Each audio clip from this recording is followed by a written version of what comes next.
বিয়ে বাড়ি মানেই খাওয়া দাওয়া আর পাগলামি। তো তাড়াতাড়ি ঘুম থেকে উঠে ব্রাশটা করে নিলাম, কারণ আজ অনেক খেতে হবে। আর খিদে বাড়ানোর জন্য কিছু করে নিলাম ব্যায়াম।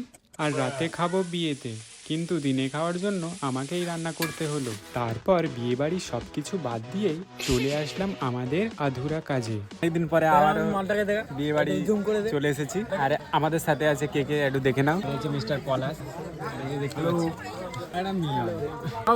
সবাই চেনে আমাদের ছাড়া তো খুব ভালো হয়েছে, ডালটা কিন্তু খুব ভালো হয়েছে দাদা। আর এদিকে দেখতে পাচ্ছি সবাই অনেকে খাচ্ছে। খাও না, তোমাকে মনে করো দুনিয়ায় কেউ নেই।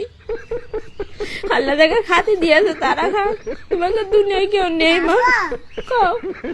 এরপর চলে আসলাম আমাদের মিষ্টি, এই দেখতে পাচ্ছ গাইস, লাল লাল মিষ্টি।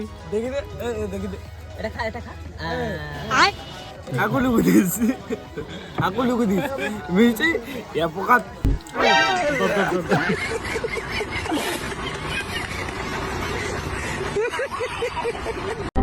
দেখতে পাচ্ছ কতগুলো মিষ্টি নিয়েছি। আর এখানে দেখো আমাদের, এখানে দেখো তো বললি না তো ওইখানে ছিল মা। দাদা এখন ফুল ফর্মে আছে। আইসক্রিম রিভিউ দিচ্ছি, ঠিক আছে? রিভিউ খুব সুন্দর রিভিউ দিচ্ছি। কুল কুল। আমরা আইসক্রিম খেতে থাকি আর তোমরা ভিডিওটি লাইক করে এসো।